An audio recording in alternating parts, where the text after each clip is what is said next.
Okay, moving on to the team that I have finishing in fifth place in the Big Ten. This was last year one of not only the surprise teams in the Big Ten, but one of the biggest surprises in all of college basketball. And that is Steve Pikiell and his Rutgers Scarlett Knights. He's going to be entering his fifth season at the Realm. And I got to say, it was so impressive what Rutgers was able to do last year throughout the season, man. I predicted them to finish in ninth place in the Big Ten last year, and I thought that was higher than most people had them. But all of a sudden, overnight, Rutgers, for the first time really since I started watching college basketball, turned into a top 25 team. And it was really fun to watch. And the cool thing is, if you are a Rutgers fan, obviously, even though last season was halted by very difficult circumstances and the pandemic, this season, Rutgers does bring a big majority of last year's squad back. That starts off with Geo Baker, the 6'4 senior. He averaged about 11 points, 3 rebounds, and 3.5 assists per game last year. Montez Mathis, 6'4 junior, 7.4 points per game last year, 3.5 rebounds per game. Ron Harper, one of the more talented players I've ever seen in a Rutgers uniform, the 6'6 junior. He averaged 12.1 points per game last year and about 6 rebounds per game.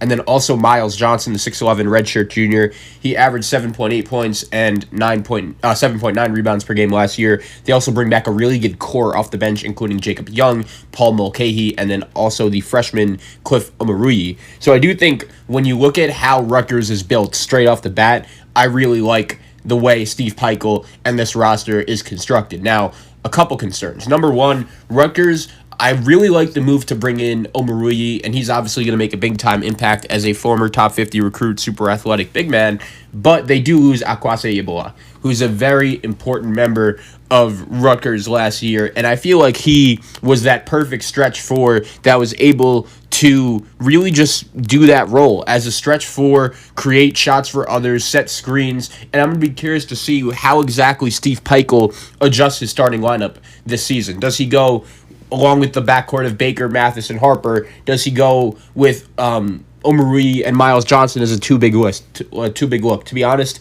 that is something I probably wouldn't do. If I'm Rutgers, I would probably roll out Baker at the 1, Mathis at the 2, probably Jacob Young at the 3, Ron Harper at the 4, and then Miles Johnson at the 5. Jacob Young is a guy, former transfer from Texas, that I remember going into last season I was very high on. I think he was going to be one of the better newcomers in the Big Ten, and it's not like he was disappointing. It's just I think Rutgers had so much depth that ultimately they didn't need him to do that much. I think this season that could change, and it's not like he was bad last year. He did average 8.5 points and about 3 rebounds per game, 2 assists per game as one of the key contributors off the bench on Rutgers, and I do feel like you have a guy coming off the bench like Rutgers does with Jacob Young. That's always a really good sign of your depth, having an experienced guy out there on the floor that could do a lot. And then I'm also a big fan of Paul Mulcahy. I'm a fan of that 6'6", 6'7" jumbo point guard who could really see over the defense, create shots for others. And even though he's underrated, he only averaged 3.7 points per game and about 2.5 rebounds per game, 2 assists per game last year. I'm just a really big fan of his game, and I'm really looking forward to see what he'll be able to do this season. And Steve Pikiell, he did such a good job last season, man. The fact that Rutgers was in position to make the NCAA tournament, I think he deserved legitimate Coach of the Year in college basketball nationally last season based on the job he was able to do last season. He did a great job, and I really like the way this team is built.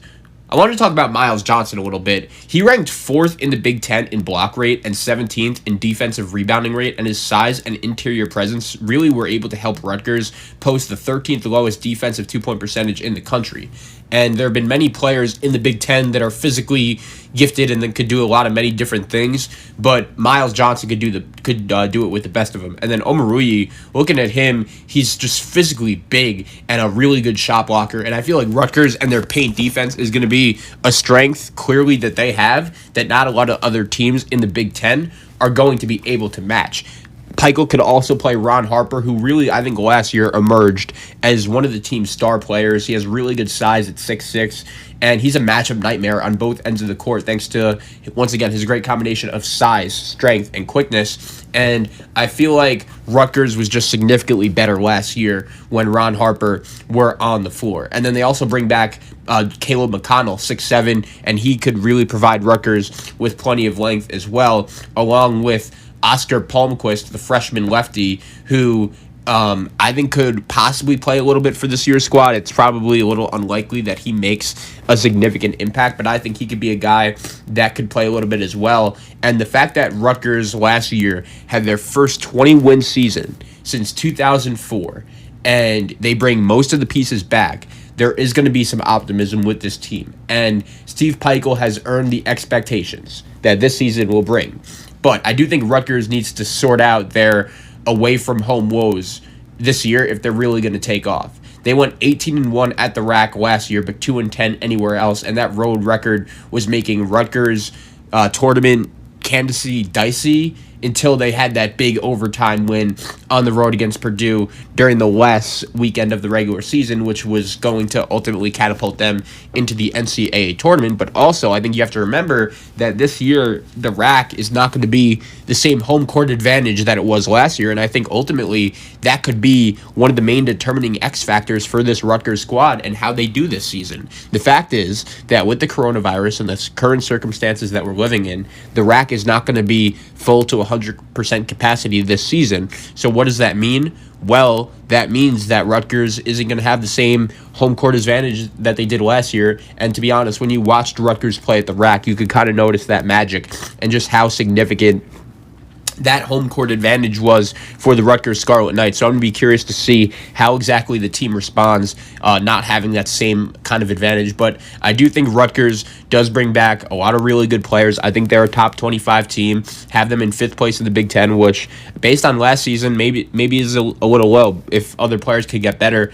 But I'm going to have to see them take that next step until I move them a little higher. But I feel good about having them as the 5th best team in the Big Ten. There have been some people that said that this Rutgers team kind of gives them similar vibes to the Northwestern team that came back and after they made the NCAA tournament was just not good at all. I don't really see that happening with this Rutgers squad, even though the two teams do have similarities, given the stance that both programs are not very historically good. Both programs this season may go through a significant decrease in the home field advantage. If you remember Northwestern that season, their home court that they played at in the previous season was getting redone, so they had to play at another home court, and I think ultimately that was something that cost Northwestern and how good they were that season. So if I'm a Rutgers fan, ultimately I'm really hoping that doesn't happen to us. But I do think Steve Peichel is a significantly better coach than Chris Collins, and he won't let that happen. So with that being said, I have Rutgers coming in 5th.